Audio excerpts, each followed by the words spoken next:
DJ, you go crazy. DJUTV, let them know who we got in the building. Man, it's your boy Rayy Moneyyy, man, the Trench's favorite shooter. Rayy Moneyyy, what you on, gang? You already know, man. Locked in with the streets, man.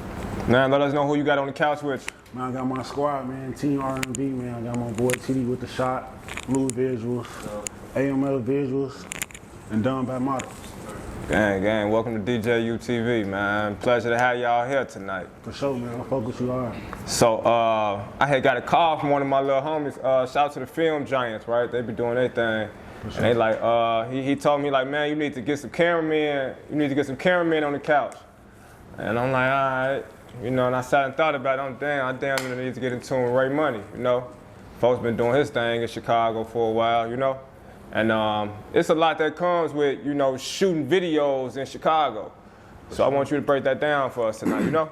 Yeah, for sure. I'll be saying that all the time. Like, you know what I'm saying? It's a big difference between just like shooting videos and being able to shoot videos in Chicago in the trenches and shit, because there's a lot of shit you gotta know, you know what I'm saying? There's a lot of street politics involved with this shit. So, you know, me personally, I learned all this shit just over the years of me being in this shit, you know what I'm saying? I've been shooting videos for about 8 years, so it's a lot of shit that I learned just from trial and error, you know what I'm saying? So that's why, you know, I got my team, you know, I be trying to put them on and teach them shit that it took me years to, you know, learn and come up on. You know what I'm saying? I try to put them on the next generation just to help them, you know what I'm saying, maneuver how like motherfuckers helped me when I was coming up. Right. So let's get to know you a little better though, like, you know, your upbringing, background, you know. So you from Chicago? Hey, yeah, I'm from Chicago. I'm really from the low end, originally from the low end. These projects called the PCs. It was on 28th Calumet. Okay. But they got, you know, all the projects got knocked down. So when that happened, my family had moved over east to the manor. My grandma moved over east to 97th through Ruella. So, you know what I'm saying, I stayed over there. And then eventually my OG, you know, she wanted a better life for me and shit. So she moved us out to the Birds. And I went to high school out there. Okay. But then after high school, I moved back over east to my grandma's crib, you know what I'm saying? And, you know, so I stayed over there till I ended up, you know, getting older and got my own shit. Okay. So around what age did you take interest in working with a camera?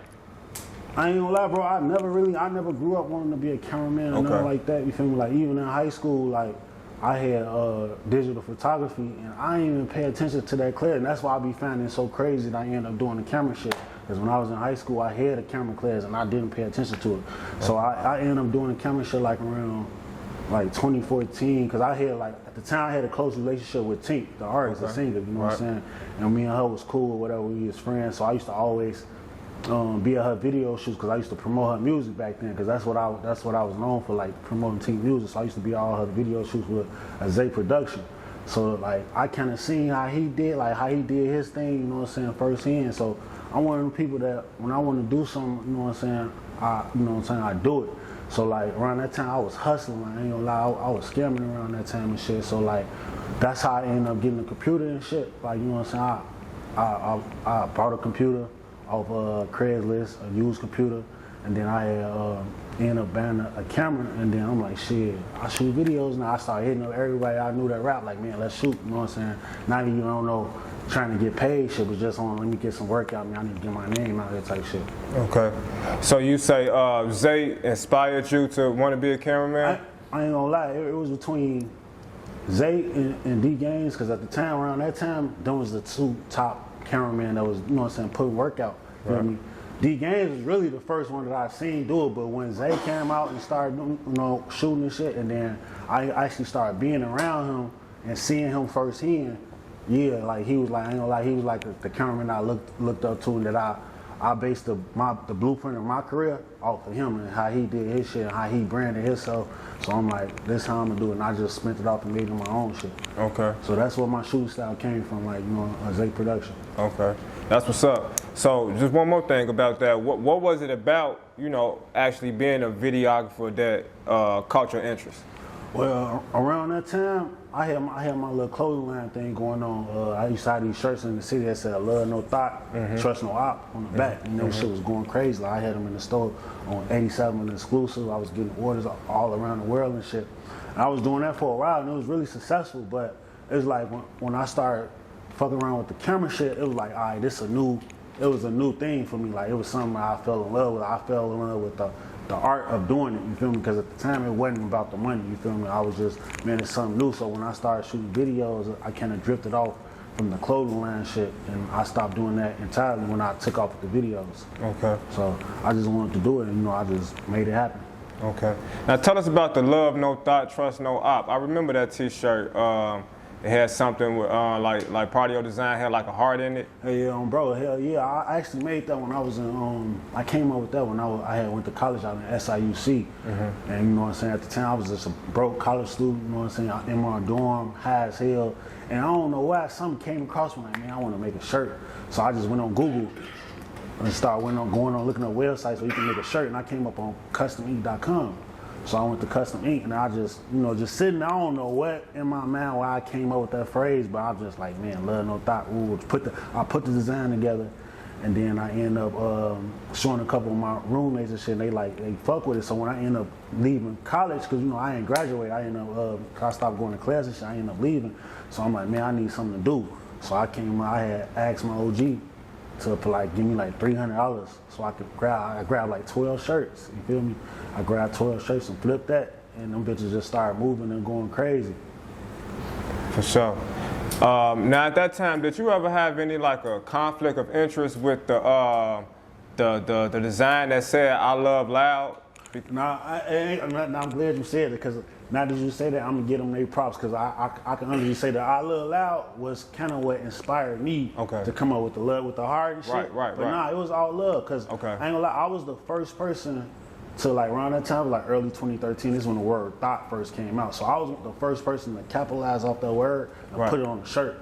So, but when I did it, I ain't had no problems with them. Like Doobie Clothing, shout out them, I ain't had no problem with them though. It was all love. Because our designs was, you know, we both had ours, but it was really different, two different things, you know. Yeah, I remember that. That was definitely a time, you know what I'm saying? Yeah, everybody, I still want "I Love Loud" shirt. Them bitches classic, you know. Yeah, for sure.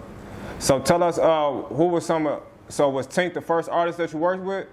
Nah, see, Tink around that time, I wasn't actually shooting videos around that time. So me and Tink, our relationship, because she had basically we had got cool after she had asked me to be in her first music video. It was called Bunny and Clyde, shot by my boy Local Visions. Rest in peace, my bro. But I was in that video, like she had me be like her little video model or whatever. So after that, me and her locked in on some, like, man, I knew she was talented, so I'm like, man, I want to support your career. So I ended up just sharing her music on Twitter, because Twitter was popular back then. So I used to always just share her songs and all that. But I ended up uploading her songs on my YouTube channel, because if you go back to my first uploads, it's Tink Winter Diary mixtape. They got millions of views. So I was literally the first person to upload Tink music onto YouTube.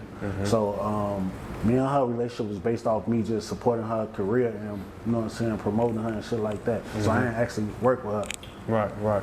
And you was hands-on early in Queen Key's career as well, right? Yeah. Man, Queen Key was locked in for a long period of time. Like, I don't want to say I helped discover her, but I You shot her first videos, right? Me and Will Man. Will Man shot her first video.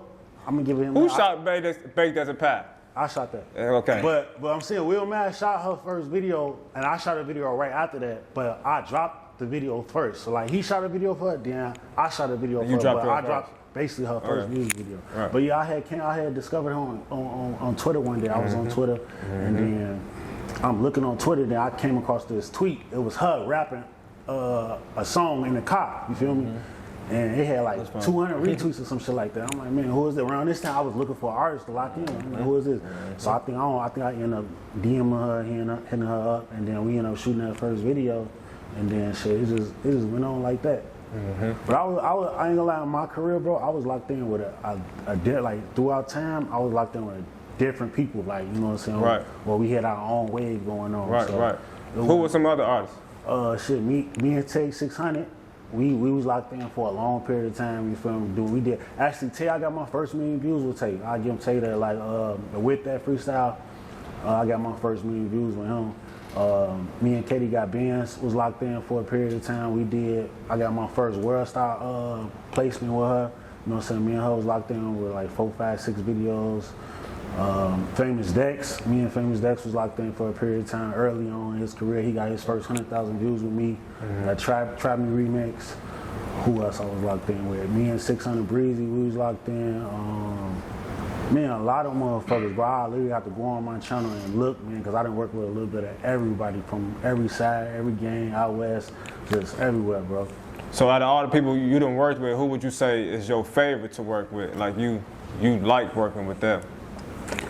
Man, I get that question all the time, and it'd be kind of hard because like everybody different. You know what I'm saying? I enjoy working with like a lot of different people, so it's like I really can't really say, oh, this one person, because like I said, I've been locked in with so many people over time. It's like during that time, I enjoy working with them. That's why I was locked in with them. You know what I'm saying? So, man, I don't even know, man. I probably have to say. I don't even. All right, so who you know, if they call you to come shoot a video, you know you finna go have a good time.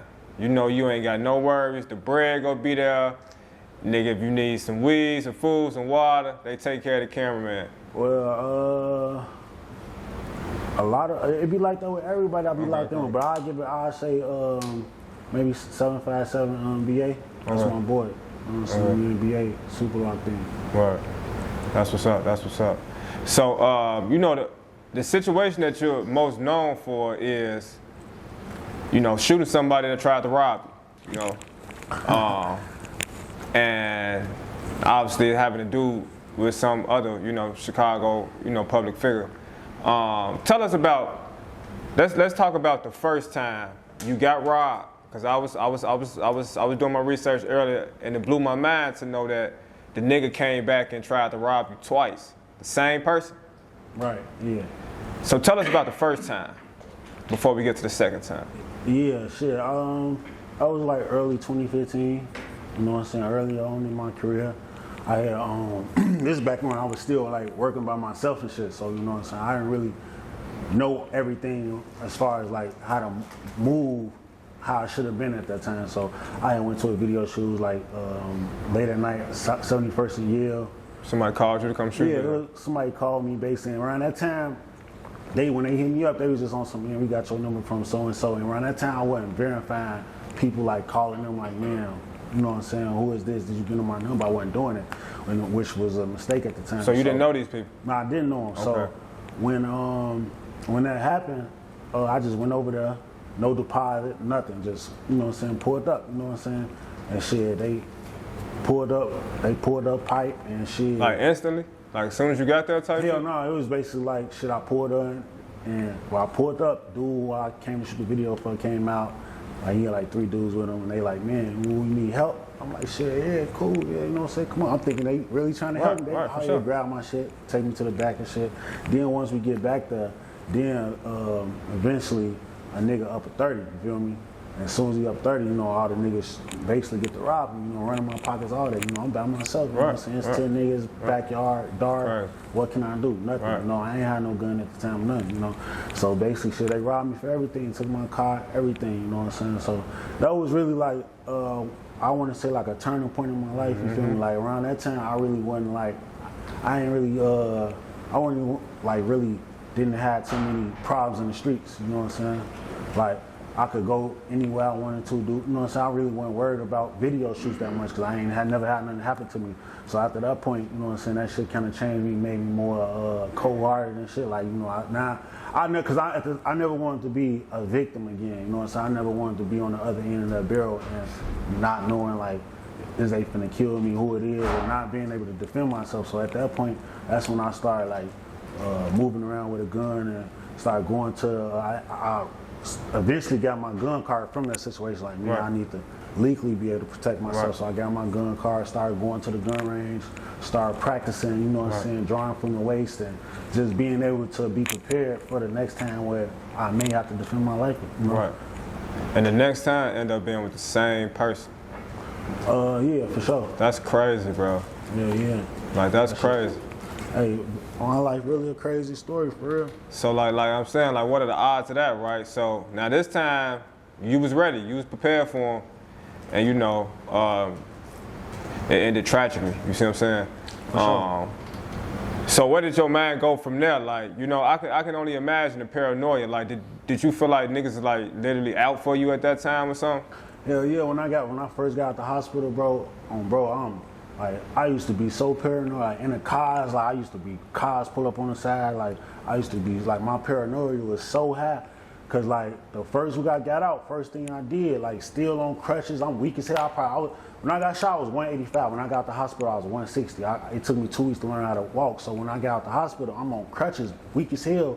I literally, it was either the first day or the second, I think it was like the second day, I went to the gun store, barely able to walk, bro, and had the little money I had left, went and bought me a Glock 23. Cause in my mind, like a gun saved my life. So that, like, in my mind, I'm like, man, I need to give me another gun. You know what I'm saying? It definitely made me more like on point and raised my awareness to a whole different level than the average person. Okay.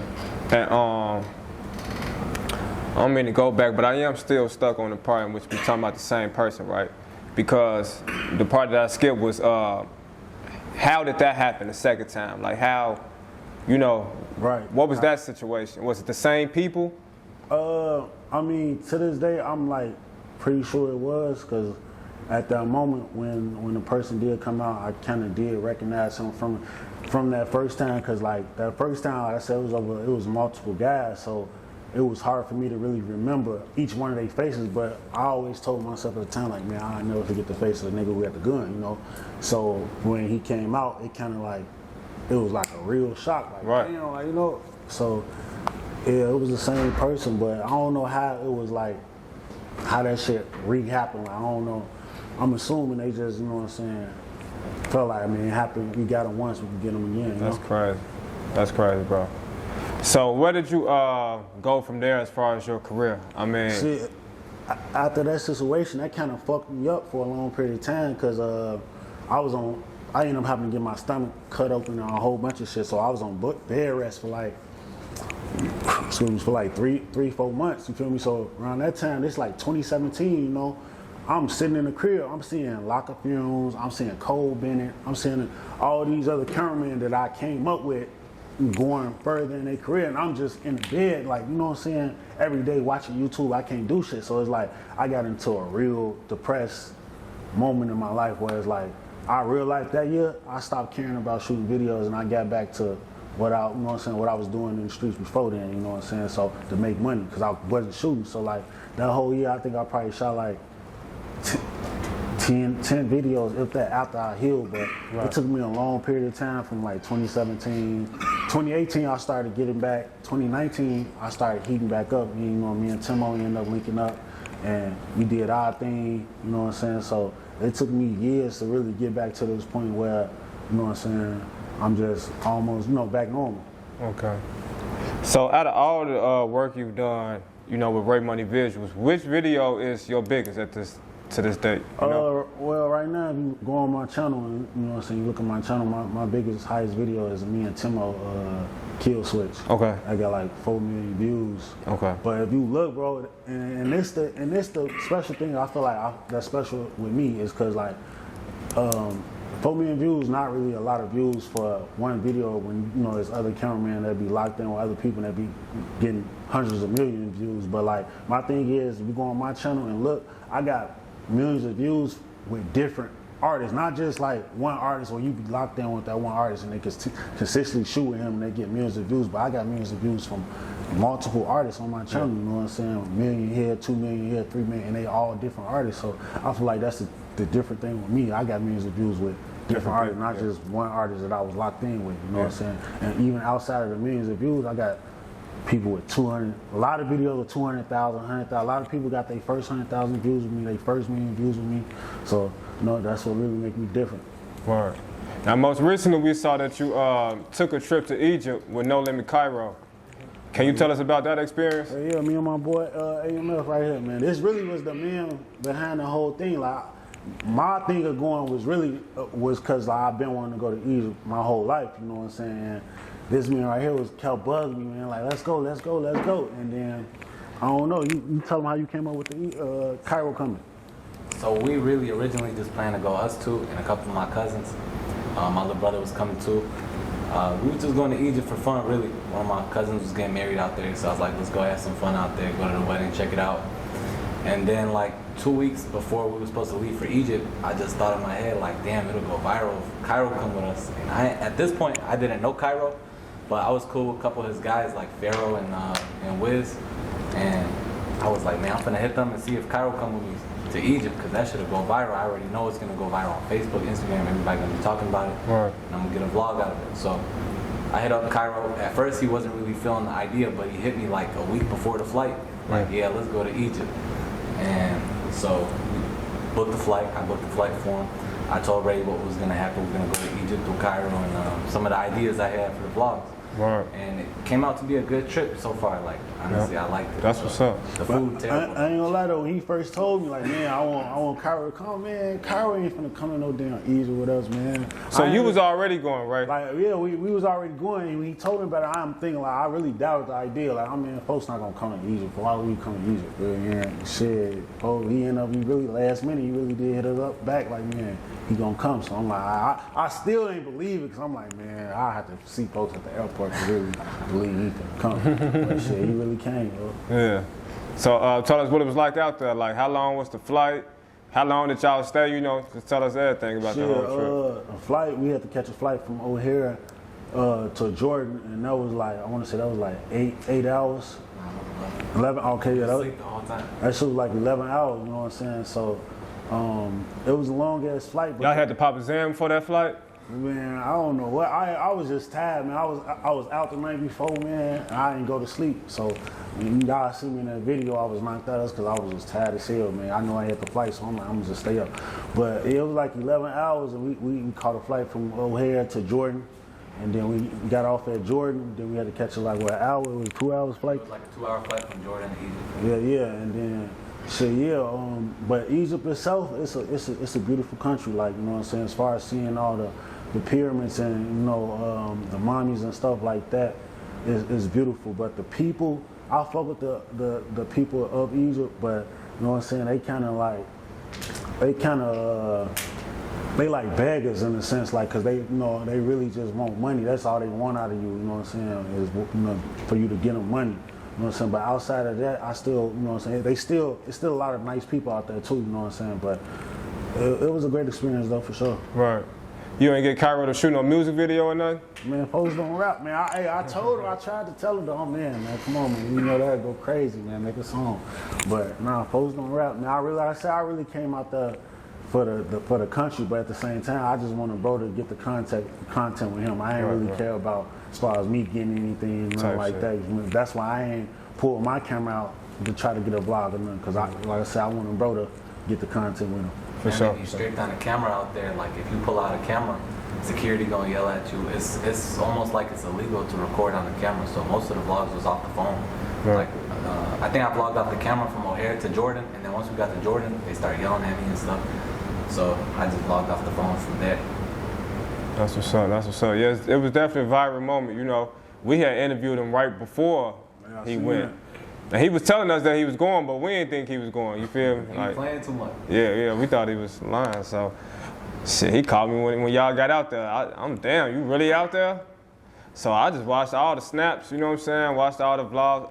I lived vicariously through Kyro for that week. You know what's crazy about that Egypt trip, man? That shit went viral because I had uploaded we was on a plane. Right. We was on the plane. I had uploaded a little clip. I asked Kyro, I'm like, man, where we finna go? We finna go to Egypt, right? And then I had uploaded it. The shit just went viral. You know what I'm saying? Every blog got the posting, and they was kind of tweaking though, because it was like DJ Academics posting. He like, man, Herb finally. They thought my voice was Herb voice. Whole time it's me. You know what I'm saying? Right. And then Kyro, he like, man, when we seen that shit going viral, he like, damn, bro, we shouldn't posted that, man, because we was trying to be kind of secretive about it. But at the time, I didn't think that shit was going. I'm thinking, you know what I'm saying? It just looked clip. I didn't think that shit was going to go viral like that. The shit just went crazy. For any young men that's growing up and they interested in becoming a cameraman, can you leave some advice for them? Shit, yeah. Basically, what I say will help me is just do a lot of research on your own, like whatever you want to learn. Just go on YouTube and shit, learn as much as you can. and get out here. Just you gotta put work in. You know, that's why I tell everybody like you gotta make a name for yourself. You know, because in the beginning of my career, I was real hungry with this shit. Like, you know what I'm saying? It wasn't even about getting paid or, you know what I'm saying, the views or none of that. It was just like I had a love for the art. You know, so just get out here, man, go crazy. And I always stand on business. Like, don't let, you know what I'm saying, you can't let nobody get over on you, you know. And shit, just and try to work with whoever hot, you know what I'm saying? Because I tell everybody, like, you only as hot as whoever you working with, you know what I'm saying? If you ain't working with nobody hot, then you ain't hot, you cold, you know? Okay. Now, they might take that and run with it, right? Because, you know, some people say, find somebody and build with, you know? So do you think, like, nowadays, it's important to, like, clout chase? I wouldn't say clout chase per se, but I'd say like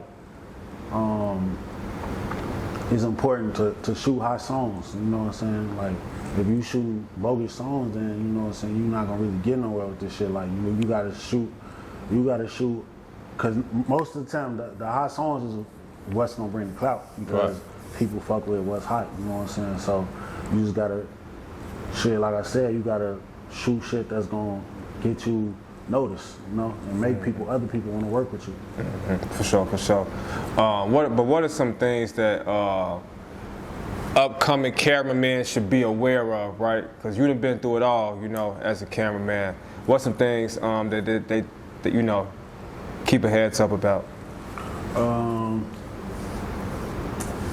Shit, basically just knowing who you're working with. You know what I'm saying? You gotta know who you're working with and shit, what type of person they is. You know what I'm saying? That's important because, let's say, however they treat their homies, or you know what I'm saying, however their personality is, that's basically how y'all relationship gonna be. If they are real cool, and they, you know, they genuine, then that's how the relationship gonna be. You know what I'm saying? If we working with somebody that's snaked out, you know what I'm saying, they be snaking their homies, or that's all they rap about, then most likely you're gonna have to watch them, because in this game, most people only fuck with you as long as you're doing something for them. You know what I'm saying? The moment that you can't benefit them no more, they don't really care about you. That's why I really never cared about locking in. Like, I'll lock in with a person.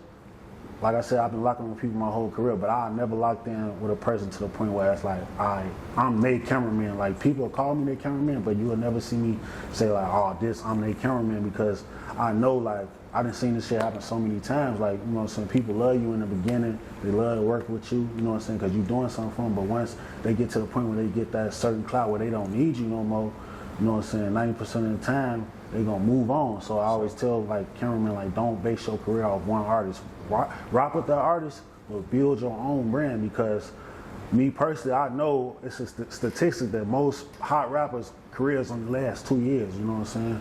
And after that, they not hot no more. So with us being in the media, we always gonna be here, you know what I'm saying? Like I said, I've been doing this shit 8 years. There's been points in my career when I've been hot, points when I haven't, you know what I'm saying? And it goes, it's a cycle, you know what I'm saying? So that's what I tell you. For sure, I like that a lot. So what are some future goals or aspirations for yourself? See, I really want to do more. Like, I'm more than just a cameraman. Like I said, I never grew up wanting to be a cameraman. This shit just happened the way it did and popped off. I always wanted to be an actor and shit. I really call myself an entertainer, to be honest, you know what I'm saying? Because that's what I want to do, you know what I'm saying? I want to be in movies and shit. I want to act. I want to produce. Like, I've been fucking around with the beats for a few years. I just never pushed myself to really take it too serious. So that's something else I want to do, you know what I'm saying? I want to get into the YouTube stuff as far as like doing my own show. I actually did start something called Money Talks on my channel, and I've been procrastinating on that. So there's a lot of stuff I want to do outside of just being a cameraman and shooting music videos. Like, I want to shoot movies, you know what I'm saying? So it's a lot that may happen in the future. I just got to see which lane I eventually end up taking. I bet. So you got any shout outs you want to leave for us? Anything you want to let the people know before we get up out of here? Yeah, I want to shout out my team, you know what I'm saying? And shit, if y'all got anything to say, man, like I said, I got them, man, because I used most of my career, I was shooting videos, going to video shoots, shooting videos by myself, pulling up, and then people always like other cameramen used to always hit me up like, man, I want to learn from you, man. I fuck with you, I look up to you and shit like that. And they always hit me up like all the time. So eventually, people started hitting me up. I'm like, man, pop out to a shoot. You know what I'm saying? You know what I'm saying? Come learn. So slowly, I just started building a team. Like I started adding more and more people. You know what I'm saying? Right now, I got like 12 members. They all not here, but I'll be trying to teach the next generation because I know that everything that I learn, I can, tell the next motherfucker to help them teach the next motherfucker. So that's really why I end up getting my own team, not so they can help me, but so I can put the knowledge of, like, my situations that I've been through. They ain't gotta go through that because I'm gonna tell them, nah, don't do that. Or like if they got shit going on, they'll call me like, hey bro, I got this going on. What you think? And you know what I'm saying? I've been doing this a long time, so I'll get on my, from my expertise, like, man, you should do it this way. But I just want to shout out my team, man, because I really fuck with them, and you know what I'm saying? They've been here for me for like the past, I want to say it's going on almost 2 years now. So. That's dope. I want to salute you for being a leader in the cameraman community, right? See, because like you mentioned, names like Zay and D Gaines, inspired you. And, Zay, he done moved on, he down in the A doing his thing. We don't really see D Gaines shooting anymore. So, you really are that, that next up, when we talk about Chicago cameraman for real. So I think that's dope, and salute, feel me? Yeah, my boy Lou, he up now, man. Lou Visual, man. Shout out to Lou Visual, so. All right, that's a fact, man. Well, shit, DJUTV. Hey, shout out to Worry T Productions, right? Rayy Moneyyy, my nigga. For sure. DJ, you go crazy.